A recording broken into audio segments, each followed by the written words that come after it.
요한복음 20장 19절부터 29절에 있는 말씀까지 함께 한 목소리로 합독하겠습니다.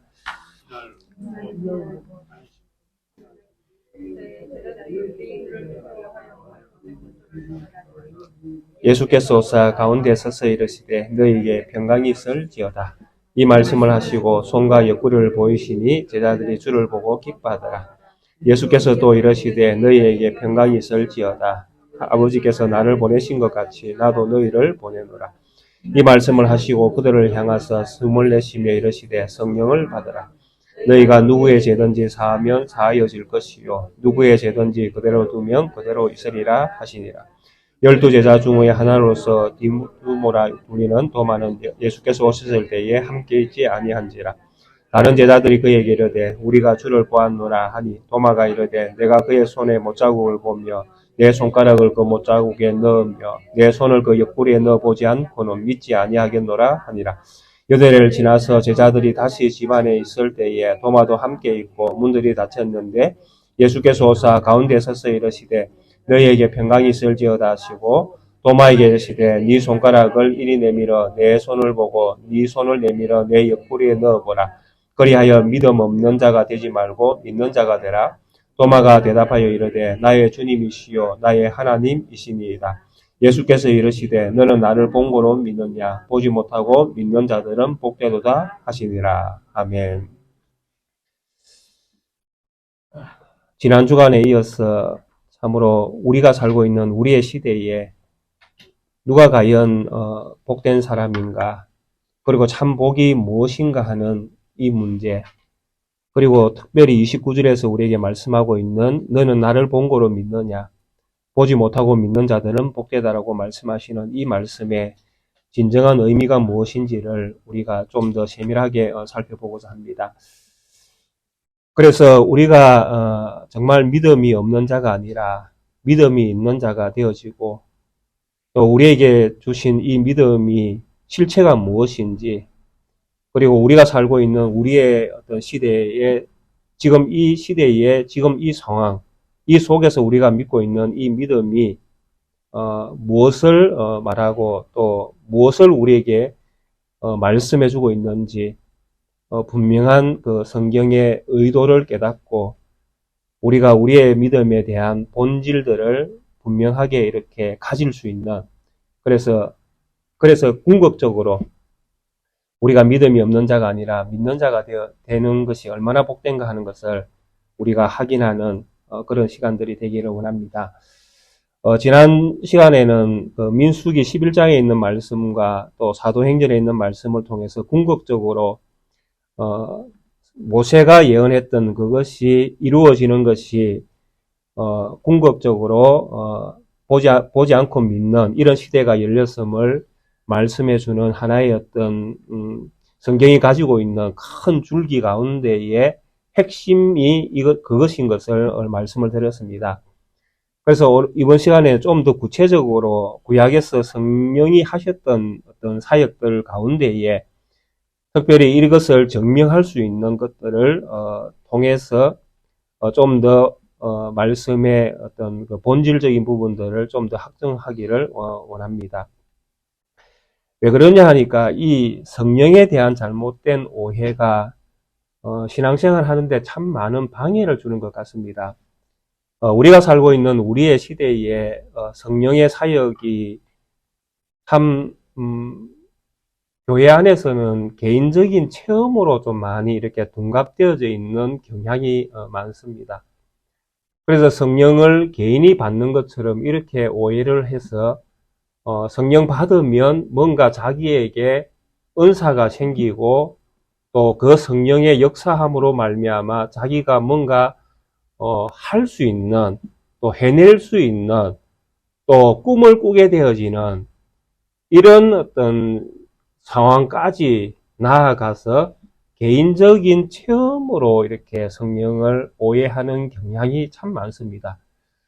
그래서 그렇다 보니까 교회 안에서는 성령을 충만하게 받은 자와 충만하지 않게 받은 자가 구분이 되어지고, 또 성령을 충만하게 받은 성도들에 대하여는 뭔가 하나님이 그를 더 사랑하는 것처럼, 또 뭔가 하나님께서 그에게만 특별한 은사를 준 것처럼, 또 하나님께서 특별한 능력을 준 것처럼 이렇게 오해를 하기도 한다라는 것입니다. 그래서 이런 오해가 생기면 이제 무엇이 가능해집니까? 이제 각인들이 성령을 받고자 하는 이제 욕망이 이제 생길 수 있게 되어지는 가능성이 생깁니다.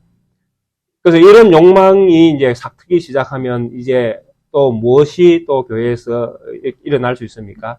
경쟁이 일어날 수 있죠. 그러니까 성령을 받기 위해서 뭔가를 해내야 되잖아요, 우리가. 그래서 교회 안에서는 성령을 받기 위해서는 이제 새벽 기도부터 철야, 금식, 이런 식으로 이제 점점 더 성령을 받기 위한 노력이 이제 커져가는 것이 있죠. 처음에는 작게 시작했다가 더 크게, 더 거룩하게, 우리가 생각하는 거룩함이 있지 않습니까? 그런 것들로 둔갑해서 이제 성령을 받으려고 하는 이제 욕심들이 생기기 시작한다라는 것입니다. 그러다가 어느 날 자기에게 뭔가 온 것처럼 이런 느낌이 생기면 자기가 뭔가 이제 된 것처럼 하나님이 자기에게 뭔가 능력을 준 것처럼 이렇게 해서 그 능력을 가지고 이제 교회를 이제 또 사람을 다스리려고 하는 또 이런 어떤 특징들이 나타나기 시작하는 것이죠. 왜? 자기만 특별한 은사를 받았기 때문에. 그래서 이런 것들이 한국 교회 안에서 참 많이 일어나고 있었고 지금도 다 꺼진 불은 아니지 않습니까? 여전히 이런 현상들은 교회 안에서 많이 요구되어지고 또 그런 것들을 갈급하는 또 성도들이 참 많이 있습니다. 그래서 이런 부분들이 성령에 대한 오해에서 생겼다라고 저는 생각이 되어집니다. 그래서 성령에 대한 바른 이해가 생기지 못하면 이런 식으로 교회는 흘러갈 수밖에 없다라는 것입니다. 그렇게 되어지면 궁극적으로 가장 불쌍한 사람이 누구이겠습니까? 성령 아닌 성령을 받은 사람이 가장 불쌍하지 않습니까? 아닌 것을 진짜인 것처럼 착각하고 살아가고 있으니까요. 그 착각의 늪에는 왜 빠졌습니까? 자기의 욕심이 자리를 하고 있었죠. 신앙에 대한 욕심. 그렇잖아요. 궁극적으로 이 인간에게 거룩한 욕심이라는 것은 있을 수가 없습니다. 우리는 좋은 말로서 거룩한 욕심이라고 하지만은 욕심이라는 단어가 들어갈 때에는 거룩함과는 다르죠. 예, 궁극적으로. 그래서 욕심이 잉태한 적 죄를 낳을 수밖에 없는 것입니다. 죄가 장성하면 사망이 올 수밖에 없고. 그래서 우리가 하나님 앞에서 거룩한 뭔가를 하겠다는 뭔가의 비전, 꿈, 계획 이런 것들을 세울 때에 그것이 거룩이라는 단어로 해서 포장되어져서는 안 된다라는 것입니다. 욕심은 무엇입니까? 욕심일 뿐이죠. 예, 욕심은 욕심일 뿐입니다. 그래서 이런 것들이 우리에게 너무나 익숙하게 이런 것들이 사용되어지면 곤란하다는 것입니다. 바르지 못한 것들은 끌어낼 수 있는 용기도 필요한 것이죠. 그래야 진정한 하나님의 은혜를 우리가 알게 되어지고 그리고 바른 신앙을 우리가 가질 수 있게 되어지기 때문에 그렇습니다. 그래서 이 성령의 어떤 역사라는 것은 이런 오해를 불러올 수밖에 없는 것들은 참으로 이 구약 성경 안에서 너무나 개인적인 체험들이 많기 때문에 그렇습니다. 특별히 사사기, 또 엘리야, 엘리사 이런 시대에 보면 특별히 하나님께서 어떤 개인에게 성령을 충만하게 내려주시잖아요. 성령에 충만하게 어떤 사람을 사로잡아서 하나님이 일을 하게 만드시잖아요. 그런데 궁극적으로 그 사람들이 그런 어떤 그 선지자나 또 사사들이 하나님으로부터 선택을 받았을 때에 궁극적으로 그 사람들이 했던 역할들이 무엇이었습니까? 궁극적으로. 그렇게 하나님으로부터 성령을 받았던 또 성령이 임해서 사람들을 이끌어 갔던 그 사람들이 궁극적으로 했던 일들은 무엇이죠? 바로 이스라엘을 죄에서 구원하는 일이었습니다. 맞습니까? 예. 그래서 그 사람들은 특별하게 하나님께서 계시적으로 사용한 사람들이라는 것을 우리가 이해를 해야 됩니다. 하나님께서 계시의 역사 안에서 사람들을 선택해서 하나님의 뜻을 드러내기 위해서 시대에 사람들을 불러서 하나님의 말씀이 어떠한가를 그 사람들을 통해서 말씀하셨다라는 것입니다. 그러니까 그것은 개인의 체험이 아니죠. 무엇입니까? 하나님의 말씀입니다. 근데 우리가 하나님의 말씀을 받을 이유는 없잖아요. 왜냐하니까 성령이 이미 우리에게 하나님의 뜻을 다 보여주고 있으니까. 그러니까 우리에게 또 다른 특별한 은사가 내려서 내가 특별한 체험을 해서 내가 특별한 어떤 하나님을 믿어야 될 이유가 없는 것입니다. 그러니까 시대를 구분하지 못하면 이렇게 우리는 언제나 어리석은 신앙을 가질 수밖에 없다는 것입니다. 그래서 구약에서 이렇게 하나님께서 사람을 선택을 하시고 성령을 통하여 그 일을 하게 하신 그 이면에는 특별한 하나님의 말씀들이 다 그 속에 들어있다는 것입니다. 그래서 그 사건들을 통해서 하나님이 무엇을 말씀하시는가? 궁극적으로 이스라엘의 구원이죠. 그리고 하나님 나라를 세우기 위해서 그들을 끊임없이 하나님은 사용하셨다는 것입니다. 왜냐하니까 하나님의 나라는 처음부터 계획이 되어져 있었거든요. 하나님이 세상을, 하늘과 땅, 천지를 창조하신 이유가 무엇입니까? 이 땅 가운데 하나님의 나라를 만드신 거잖아요. 그렇잖아요. 하나님이 세상을 만들어서 세상 나라를 만든 건 아니잖아요. 하나님이 태초에 천지를 창조하시니라. 하나님이 창조하신 목적이 무엇입니까? 하나님 나라를 이 땅 가운데 세우셨잖아요. 그래서 그 나라의 에덴 동산의 중심에 누가 계셨습니까? 하나님이 계시잖아요.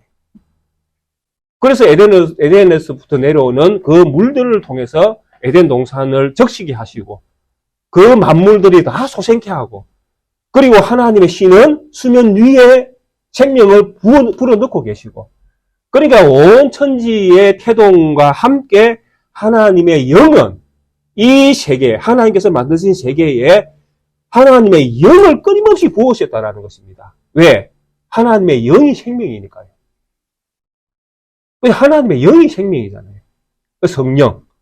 성령이 생명이거든요. 성령이 생명을 천지 안에 불어넣고 계셨다라는 것입니다. 그래서 그곳에 하나님이 계시는 것이죠. 그래서 처음 창조부터 하나님은 세상 나라를 만드신 것이 아니라 하나님 나라를 만드실 계획을 세우시는 것입니다. 그런데 이 계획을 깨버린 사람은 사람이죠. 아담과 하와잖아요. 그러면 깨어진 이 세계를 다시 하나님이 뱀의 후손과 여자의 후손을 만들어서 다시 하나님이 새로운 일을 계획을 하시면 하나님의 그 새로운 계획은 무엇이겠습니까? 당연히 깨어진 하나님 나라의 회복 아니겠습니까? 그건 당연한 거 아닙니까? 이론적으로, 이치적으로. 그래서 뱀의 후손과 여자의 후손을 싸우게 해서 궁극적으로 여자의 후손이 뱀의 후손을 깨버리고 깨어진 하나님의 나라를 다시 회복하겠다라는 것이죠. 이것을 보여주는 역사가 구약 역사다라는 것입니다. 그래서 구약 역사는 하나님이 어떻게 하나님 나라를 다시 회복하는가 그걸 보여주는 거예요. 전부 다. 근데 하나님의 나라의 회복, 처음 하나님 나라의 생명이 성령 하나님이셨던 것처럼 새로운 하나님 나라의 회복도 누가 해야 됩니까? 당연히 성령 하나님이 하셔야 되잖아요. 왜? 성령 하나님이 생명이시니까. 그래서 구약 성경에 성령 하나님이 등장하셔서 늘 하시는 일이 무엇이냐 하니까 바로 하나님 나라를 내가 회복하겠다. 내가 하나님 나라를 회복하겠다. 이러시면서 성령 하나님이 사람을 사로잡아서 일을 하시는 거예요. 그 사람들의 일을 가만히 보면 하나님이 선택한 사람들이 하는 일들을 가만히 보면 다 무엇과 연관되어 있습니까? 하나님 나라를 회복하는 일과 다 연관되어 있습니다. 이것이 성령이 하시는 일이라는 것을 우리가 이 성령을 통해서 확인하고 또 이것이 믿어져야 우리 시대가 이제 믿어지는 거예요. 우리 시대를 알게 되는 것이죠. 그래서 처음 창조부터 하나님께서 성령을 통해서 하나님 나라를 만들어내신 것처럼 새로운 어떤 창조도 하나님께서 성령을 통해서 새로운 나라를 만드십니다. 그래서 이런 나라를 만드는 것을 모세는 알았죠. 그래서 지난 주간에 우리가 보았던 모세의 그 예언, 모든 사람들이 다 선지자 되기를 원한다. 이게 모든 사람들이 다 성령 충만한 사람들이 되기를 원한다는 거예요. 그게 진정한 하나님의 나라가 이루어지는 핵심이다라는 것입니다. 하나님의 나라의 핵심은 무엇이다? 성령 충만한 나라. 모든 사람이 성령 충만한 나라. 그것이 바로 하나님 나라의 핵심입니다. 자, 그러면 우리는 결론을 다시 우리를 가지고 시작해보면, 결론은 그러면 우리는 성령 충만한가? 어떻게 답할 수 있습니까? 어떻게 답할 수 있죠? 예, 아멘 해야 되죠. 성령 하나님 만드셨으니까. 만들고 계시는 것이 아니라 성령 하나님이 만들어서 우리를 이 길에 딱 갖다 놨다라는 것입니다. 여기에 성령 하나님을 보고 믿으시는 분이 계신가요? 아니면 성령 하나님이 안 보이는데도 불구하고 내가 예수 그리스도가 믿어져서 여기에 나오신 분이 계신가요? 여러분들은 어디에 소속되어 있습니까? 어디입니까? 우리는 다 보지 못하고 하나님을 믿고 있다는 것입니다. 아멘. 그리고 우리는 이미 뭘 받았다는 이야기입니까? 성령 충만을 받았다는 이야기죠. 이것이 진정한 우리의 시대의 우리 믿음이에요. 이것을 확인해야 되는 것이죠. 이게 믿어지면 성령 충만을 주십시오. 기도할 이유가 전혀 없어집니다. 맞죠? 금식 안 해도 되죠? 철야 안 해도 되죠? 새벽기도 안 해도 되죠? 왜? 이미 나는 성령 충만한 하나님의 자녀이니까. 그래서 이 모세의 예언이 참 엄청난 어떤 일을 우리에게 보여주었죠. 하나님께서 모세를 통해서 보여준 이 예언이 정말 하나님 나라가 어떻게 성취되는가를, 궁극적으로 어떻게 결론 맺어지는가를 모세는 처음부터 하나님 나라를 만들기 위해서, 새로운 하나님 나라의 백성을 하나님 나라에 심기 위해서 출애굽할 때에 이걸 끝을 보아버린 거죠. 끝을 본 것이죠, 모세는. 모세는 시작하면서 뭘 보았다는 이야기입니까? 끝을 보았다는 이야기입니다. 하나님께서 모세에게 엄청난 은혜를 베풀고 계시는 게 느껴지죠? 하나님께서 모세에게 시작하면서 끝을 보게 만들어 버리셨다는 것입니다. 얼마나 큰 은혜를 베풀어 주신 겁니까? 그러니까 모세가 하나님을 안 믿을 이유가 없는 것이죠. 못 믿을 이유가 없는 것이죠. 사막, 또 광야, 무더위, 추위, 배고픔, 무엇을 먹을까, 무엇을 입을까, 무엇을 마실까, 어디에서 잘까 고민할 이유가 전혀 없는 것이죠. 왜? 하나님께서 모세에게 하나님 나라가 하나님에 의해서 반드시 성취될 것을 보여주고 일을 시키고 계시니까요. 그래서 이런 은혜를 모세는 받고 이런 예언을 했던 것입니다. 그리고 이런 예언의 핵심이 궁극적으로 이런 예언이 이루어지는 이 민수기 11장 29절의 말씀이었지 않습니까? 이 민수기 11장 29절에서 모세에게 주셨던 이 말씀에 모세가 그에게 이르되 네가 나를 두고 시기하느냐, 여호와께서 그의 영을 그의 모든 백성에게 주어서 다 선지자 되게 하시기를 원한다. 이렇게 예언할 때에 모세가 또 보고 있는 것이 또 있었습니다. 그것이 무엇이냐라고 하니까 바로 모든 사람이 선지자가 되는 이것이 또 하나님께서 주시는 말씀 안에서 무엇이 이루어지는 건가라는 것을 모세는 또 다른 측면에서 또 하나를 보게 되어집니다. 그게 바로 민수기 14장 21절에 있는 말씀입니다. 이게 다 연결되어 있거든요. 민수기에서 모세가 쭉 이야기를 하면서 모세의 이 말씀 속에서 민수기 14장 21절에 보면 이런 말씀이 기록되어 있습니다. 그러나 진실로 내가 살아있는 것과 여호와의 영광이 온 세계에 충만한 것을 두고 맹세하노니, 이렇게 민수기 14장 21절에 보면 온 세상에 여호와의 영광이 충만한 것을 내가 보게 될 것이다, 이런 이야기를 합니다. 그러니까 여호와의 영광이 온 세계에 충만한 것과 모든 사람이 선지자가 되는 것이 관계가 있다라는 이야기입니다. 놀랍게도 모든 선지자, 모든 만국에, 그죠? 온 세계에 하나님의 영광이 가득 충만하게 있는 것과 모든 사람이 선지자가 되는 이것이 관계가 있다는 것이죠. 이 말씀이 혹시 이해가 되십니까? 이 말씀이 이해가 안 되어지면 곤란합니다. 왜? 우리가 모두 무엇을 들었기 때문에, 요한계시록을 들었기 때문에.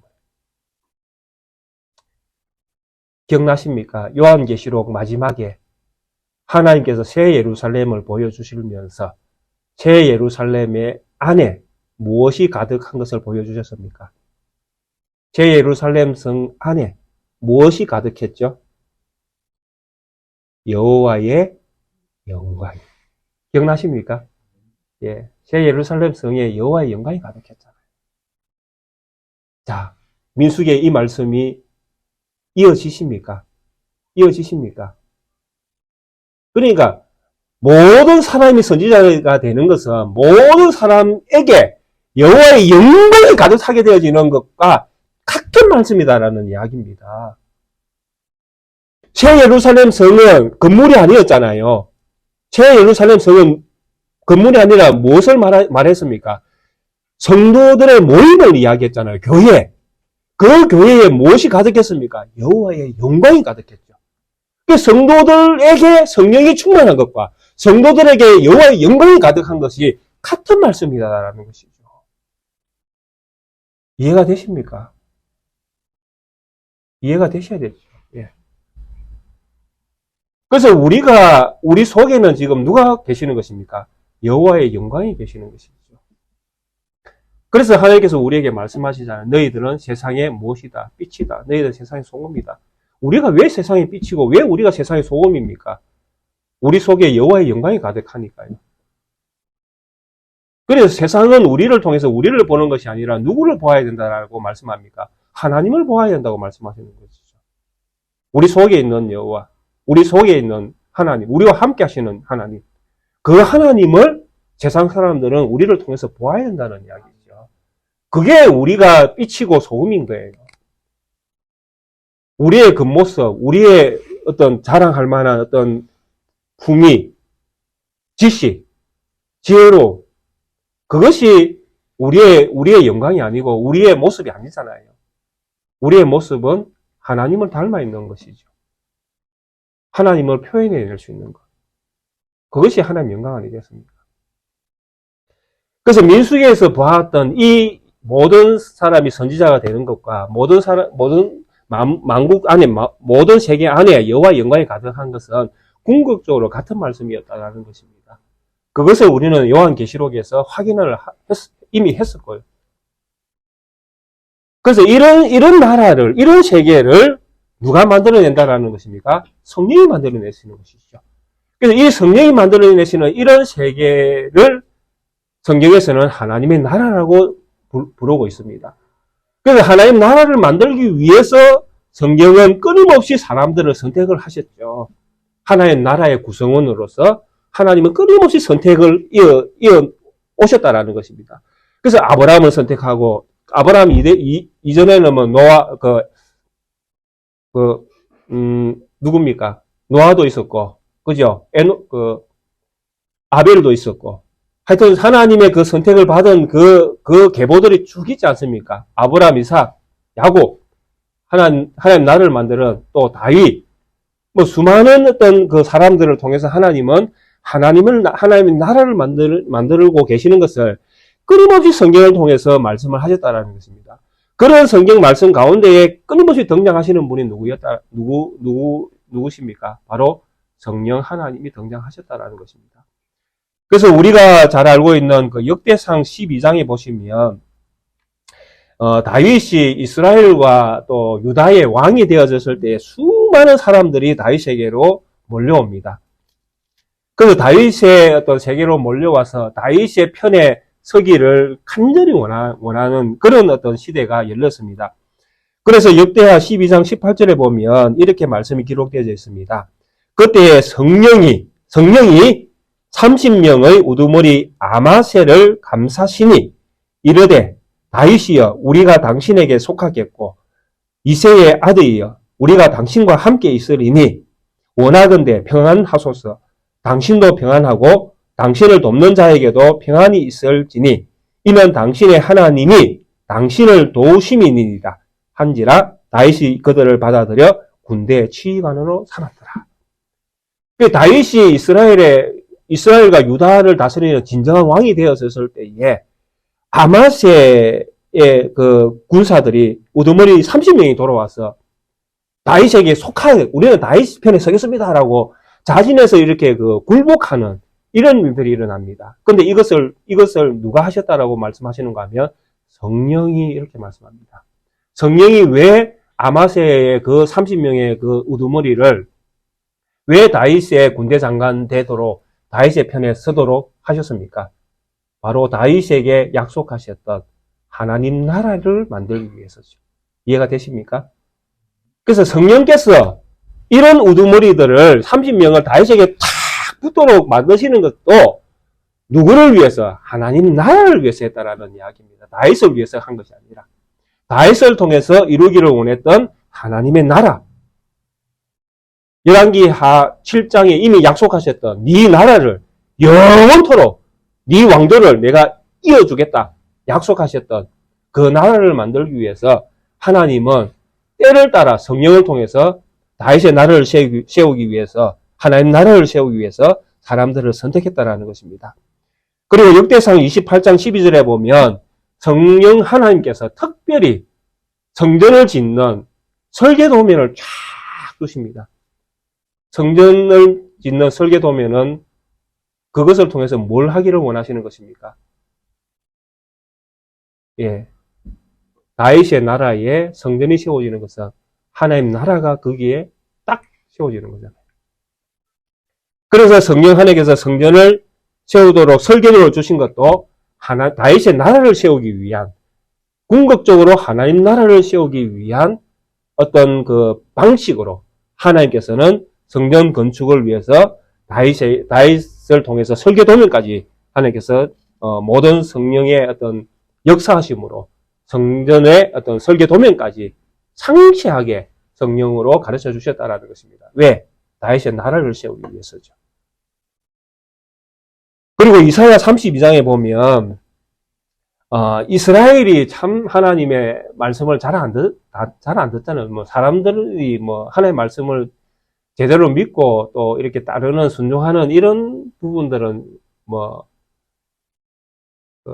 참 어려운 부분이잖아요. 예, 세상에 그 좋은 것들이 너무 많으니까요. 그래서 늘 이스라엘은 하나님 앞에서 책망받는 일이 많죠. 그래서 이사야 32장에도 보면 하나님께서 이스라엘이 하나님을 늘 배신하고 배교하고 하니까 결국 하나님께서 이스라엘을 심판하겠다고 말씀하십니다. 그러면서 하나님이 메시아의 왕이 의와 공평으로 다스리는 새로운 나라를 만들겠다고 말씀하십니다. 근데 이런 새로운 나라를 만드는 의와 공평으로 새로운 나라를 만드는 그 일을 누가 무엇을 통해서 하겠다고 말씀하시는가 하면 바로 그 문맥상에서 32장 1절에는 이스라엘을 심판한다고 말씀하시고 32장 15절에 딱 가면 성령을 부어서 이렇게 말씀합니다. 성령을 통해서 의와 공평으로 다스리는 새로운 나라를 만들겠다고 말씀합니다. 이게 누구의 나라입니까? 하나님의 나라죠. 그래서 성령이 딱 등장하면서 하시는 사역들을 보면 철저하게 하나님 나라와 다 연관되어져서 말씀들이 행하고 있습니다. 이사야 63장쯤 가면요. 또 이런 말씀이 있습니다. 이스라엘의 끝을 봅니다. 이스라엘의 끝이 무엇이냐라고 하니까 하나님이 모세를 출애굽시켰던 이유가 무엇입니까? 가나안 땅에 이스라엘을 심어서 하나님을 예배하는 공동체로 만드는 거잖아요.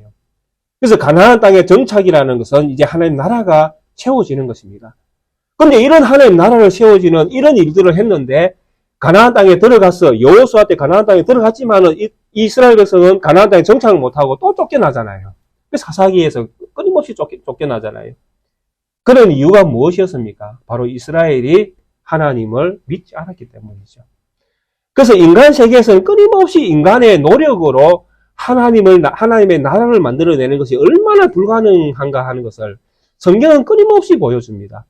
그래서 인간은 끊임없이 하나님의 자비하심으로 사람을 선택하고 하나님의 능력으로 하나님의 나라에 그들이 살도록 하나님 나라에 그들이 사는 미래를 하나님이 그 땅에서, 이스라엘이라는 땅에서 끊임없이 보여주고 그들을 지키시고 그들에게 은혜를 베풀지만 끊임없이 이스라엘은 배반하거든요. 그래서 쫓겨나고 바벨론으로, 아수르로 끊임없이 그들은 배교의 어떤 역사의 어떤 순환 때문에 끊임없이 그들은 쫓겨나고 이렇게 그런 일들을 많이 당합니다. 근데 이사야 63장에 가면 이런 하나님의 나라가 궁극적으로 가나안에서 이제 정착해서 안식을 누릴 때가 온다라고 그렇게 이야기합니다. 근데 이렇게 안식을 누리게 하는 이분이 누구냐라고 할 때 63장에서도 성령 하나님이 이 일을 하신다라고 말씀합니다. 성령 하나님이 하나님 나라를 세우는 이 일에 빠진 적이 없어요.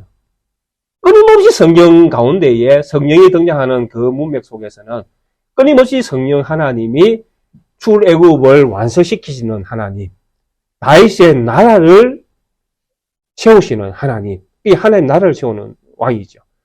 다윗의 나라를 세우는 신, 출애굽을 완성시켜서 이스라엘 안에서 의와 공평이 이루어지는 나라를 만들어내시는 하나님.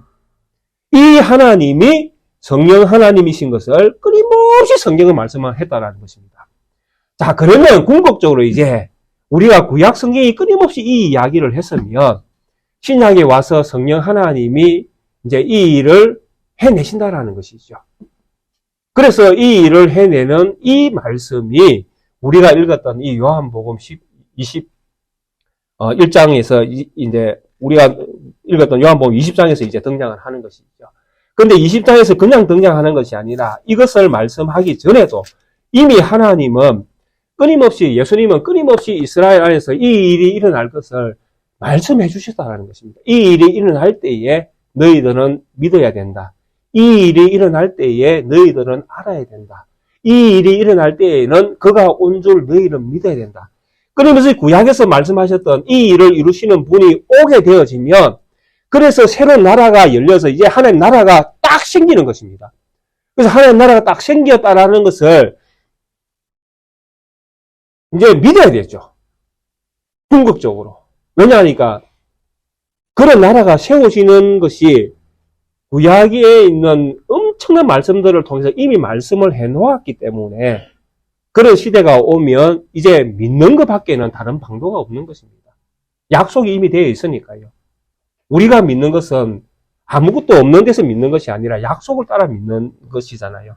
하나님이 이미 말씀하신 것을 따라서 하나님이 그렇게 말씀하셨으니까 그 말씀이 성취된 것을 보고 우리는 믿는 것이다라는 것이죠.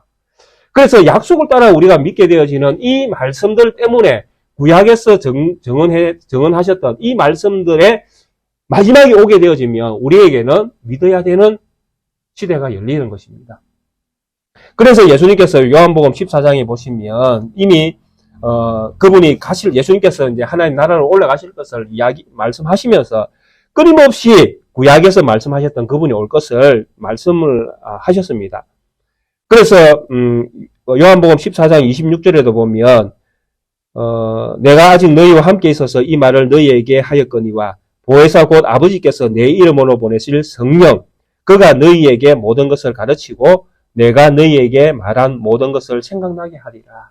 그래서 성령이 오셔서 이미 제자들에게 모든 것들을 말씀하셨던 이 모든 것들을 가르치고 또 생각나게 하고 가르치고 생각나게 하면 궁극적으로 어디에 다다라야 됩니까? 믿음에 다다라야 되죠. 예수님께서 다 하셨던 말씀이니까 가르치고 생각나게 하시니까 그 다음에는 뭘 해야 됩니까? 믿어야 되죠. 그러면 성령이 오면 어떤 일들이 일어납니까? 놀라운 일들이 일어나죠. 14장 16절에 보면 내가 아버지께 구하겠으니 그가 또 다른 보혜사를 너희에게 주사 영원토록 너희와 함께 있게 하리라. 성령이 오시면 내가 아버지께 구해서 또 다른 보혜사인 성령이 너희에게 주사 성령이 우리에게 주어지면 그분은 어떻게 합니까? 영원토록 너희와 함께 있게 하리니 이렇게 이야기합니다. 성령이 오면 성령은 우리와 어떻게 합니까? 영원히 함께 계십니다. 그는 진리의 영이라 그는 어떤 영입니까? 진리의 영입니다. 예수 그리스도를 증언하는 영입니다. 왜? 예수님께서 자기 자신을 가르쳐 뭐라고 이야기하셨습니까? 내가 곧 길이요, 진리요, 생명이니. 그 진리는 누굽니까? 예수 그리스도입니다. 그 진리의 영은 예수 그리스도를 가르쳐주는 영이죠. 그러니까 성령이 뭔가 우리에게 능력을 준다라고 자꾸 생각하시면 안 됩니다. 성령은 우리에게 무엇을 보여주십니까? 예수 그리스도를 보여주십니다. 믿어지십니까? 예, 예수 그리스도를 증언하는 영이 성령님입니다. 성령님의 특별한 사역이 무엇입니까? 예수 그리스도를 우리에게 증언해서 우리로 하여금 믿게 하는 일입니다. 그는 진리의 영입니다. 세상은 능히 그를 받지 못합니다. 왜? 예수님을 안 믿으니까요. 믿을 이유를 못 찾으니까. 그러니까 세상은 예수 그리스도를 받지 않기 때문에 진리의 영의 그 말씀을 받을 수가 없습니다. 그를 보지 못하겠고, 왜? 그를 믿지 않으니까 보지 못하죠. 알지도 못합니다. 그러나 너희는 그를 아나니 그는 너희와 함께 거하심이라. 또 너희 속에 계시겠습니다. 이 말씀 무엇입니까? 우리는 예수 그리스도를 우리의 구세주로 믿는 사람들이다라는 것이죠. 그죠? 우리가 예수 그리스도를 믿는 사람이기 때문에 진리의 영이 우리 가운데 와 계시고, 이 진리의 영이 우리를 예수 그리스도의 말씀이 생각나게 하고 가르쳐 주시고 믿어지게 하시고. 18절에 내가 너희를 고아와 같이 버려두지 아니하고 너희에게로 오리라. 조금 있으면 세상은 다시 나를 보지 못할 것이. 왜? 예수님은 하나님 나라로 올라갈 거니까요. 그러나 너희는 나를 보리니. 그러나 예수님은 올라갔다고 해서 우리에게 보여지지 않는 것이 아니라 여전히 우리는 예수님을 볼 수 있습니다. 내가 살아있고 너희도 살아있겠습니다. 산자는 산자를 볼 수 있는 것이죠. 우리가 예수 그리스도 안에서 부활하면 예수 그리스도의 부활하신 그 영광을 우리가 볼 수 있다는 것입니다. 왜? 그날에는 내가 아버지 안에, 너희가 내 안에, 내가 너희 안에 있는 것을 너희가 알리라. 누구를 통해서? 성령 하나님을 통해서. 성령 하나님을 통해서 우리는 예수 그리스도를 믿음의 눈으로 볼 수 있다는 것이죠. 실제로 2000년 전에 십자가에 못 박히신 예수를 우리의 눈으로 보지 못한다 할지라도 우리의 믿음의 눈으로 예수 그리스도를 본다라는 것이죠.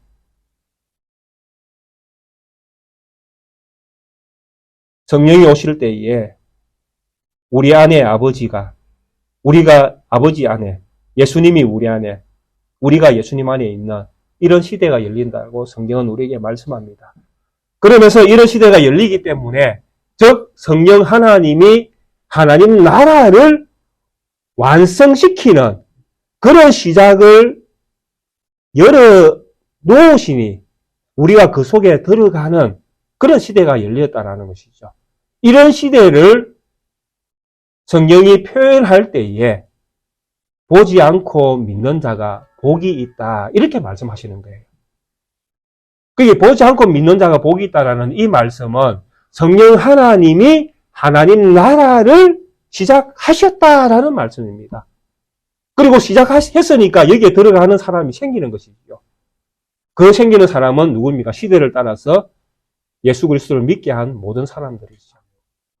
그래서 우리는 2000년 이후에 우리는 이 시대에 보지 않고 믿는 하나님의 나라에 성령이 만들어 놓은 하나님 나라의 구성원으로 우리는 참여하는 복을 받고 있는 것입니다. 얼마나 우리가 복이 있습니까? 그래서 이 복이라는 것은 한번 받으면 없어지는 것이 아닙니다. 잘 아셔야 됩니다. 하나님께서 우리에게 주신 이 복은 받으면 없어지는 것이 아닙니다. 왜? 하나님은 받은 것을 없어지도록 만드는 것을 복이라고 하지 않습니다. 잘 한번 생각해 보십시오. 하나님께서 천지를 만드십니다. 근데 천지를 만드신 그 하나님께서 이 천지 안에서 참으로 만드신 이 모든 것들을 복되게 하셨던 것을 기억나십니까? 창세기 2장 1절에 보면 천지와 만물이 다 이루어지니라. 하나님이 그가 하시던 일을 일곱째 날에 마치시니 그가 하시던 모든 일을 거치고 일곱째 날에 안식하시니라. 이렇게 말씀하시면서 3절에 하나님이 그 일곱째 날을 복되게 하사 이렇게 말씀합니다. 안식일을 복되게 했다라고 해서 안식일이 복날인 것처럼 이해를 하시면 곤란합니다. 여기서 말하는 복은 일곱째 날이 무너지지 않고 계속 일곱째 날이 되는 것을 복이라고 말씀합니다. 즉 하나님께서 천지를 만드신 이 만물이 하나님과 만물 안에서 너무나 평안을 누리고 있는 시대가 지금 일곱째 날이 열려있는 거예요. 그럼 이 일곱째 날은 그 다음날 되면 월요일, 화요일 또 되는 것이 아니라 일곱째 날은 여전히 일곱째 날인 거예요. 그 다음날도 일곱째 날, 그 다음날도 일곱째 날. 왜? 하나님과 만물이 문제가 없으니까요. 이런 문제가 없는 상태를 가리킬 때에 복되다고 이야기하는 겁니다. 하나님과 만물이 너무나 평안을 누리고 있는 시대. 그래서 하나님께서 사람을 만드시고 나서 하나님께서 이렇게 말씀하시죠. 사람을 만드시고 복되게 하사 생육하고 번성하고 땅에 충만하라. 땅을 다스리라. 그 생육, 충만, 땅을 다스리는 이 복스러움은 인간에게 주신 너무나 자연스러운 하나님의 복이라는 것이죠. 그리고 여기서 생명은 하나님의 말씀과 하나님과의 관계 속에서 생명이죠. 영원한 생명. 100년, 200년 살고 끝이 나는 것이 아니라 영원한 생명을 하나님께서 그에게 부여해 주셨다는 말씀입니다. 그게 복이에요. 생육하고 번성하고 땅에 충만하도록. 하나님과의 평안을 누리는 그런 조건 안에서 모든 것들이 채워지는 것이죠. 이것을 복이라고 이야기합니다. 문제가 없는 상태를 이야기하는 것이죠. 자, 이 개념을 가지고 요한복음 20장에 있는 이 말씀을 다시 한번 보겠습니다. 너는 나를 본고로 믿느냐? 보지 않고 믿는 사람이 뭐하다? 복되다. 우리가 하나님을 믿는 이 믿음 안에서 우리가 보지 않고 믿는 이것은 일시적입니까? 영원한 것입니까? 예, 영원한 걸 이야기할 때 복되다고 이야기합니다. 보지 않고 믿는 이것이 얼마나 복된가? 얼마나 영원토록 우리에게 주어진 생명인가? 정말 우리가 가진 그 영생, 예수 그리스도 안에서 받은 이 생명은 끝이 없는 생명입니다. 하나님이 우리에게 평안에, 예수님께서 오셔서 하셨던 말씀입니다. 너희에게 평안이 있을지어다. 이 평안, 하나님과 우리의 관계 속에서 맺어진 이 평안은 끝이 없는 평안입니다. 그래서 이것을 가지는 것이 얼마나 복된가 하는 것이죠. 얼마나 복됩니까? 왜? 이게 영원토록 주어지는 것이니까요. 그래서 예수님께서 이렇게 예수님의 부활을 보고도 믿지 못하는 이런 도마나 또 보고도 사실은 믿지 않는 마가복음에 가면 실제로 예수님의 부활을 보고도 여전히 믿지 않는 제자들이 있었다고 거기 정언을 하거든요. 그래서 이런 보지 못하고 보고도 믿지 못하는 이런 상황 속에 생긴 이런 상황을 예수님께서 다 모시면서 얼마나 안타까운지 마지막에 제자들에게 우리가 읽었던 이 말씀 다음에 이 말씀이 성경에 기록되어져 있습니다. 30절이죠. 예수께서 제자들 앞에서 이 책에 기록되지 아니한 다른 표적도 많이 행하셨으나 오직 이것을 기록하면, 오직 이 성경을 기록한 것은 너희로 예수께서 하나님의 아들 그리스도이심을 믿게 하려 함이요. 또 너희로 믿고 그 이름을 힘입어 생명을 얻게 하려 함이라. 참으로 믿는 것이 참 어렵습니다. 실제로. 부활한 예수님을 보고도 믿지 못하는 이런 상황까지 생길 수 있는 그런 연약함이 우리 인간에게 있다라는 것입니다. 이렇게 연약한 우리에게 이렇게 연약하지 않도록 믿음이 주어졌다라는 것. 내가 예수 그리스도를 믿게 되었다라는 것. 이것이 얼마나 기적과 같은 하나님의 역사인가를 우리는 알게 되는 것이죠.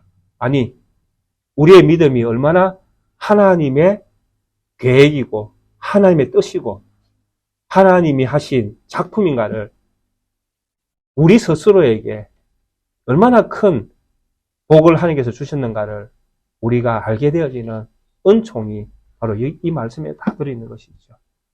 하나님이 이처럼 우리를 사랑해 주셨습니다.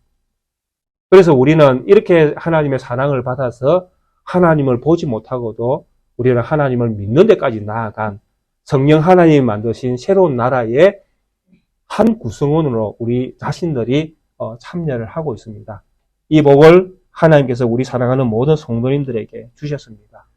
이 복을 받은 것을 귀하게 여기시고 이 복을 받은 우리 성도님들은 정말 보지 않고 믿는 것이 얼마나 하나님께서 나에게 큰 은혜를 베푸셨는가를 이해하실 때에 또 다른 은사를 구하고 또 다른 기적을 체험하기 위해서 나아가는 그런 무례한 성도들은 되지 마시기를 바랍니다.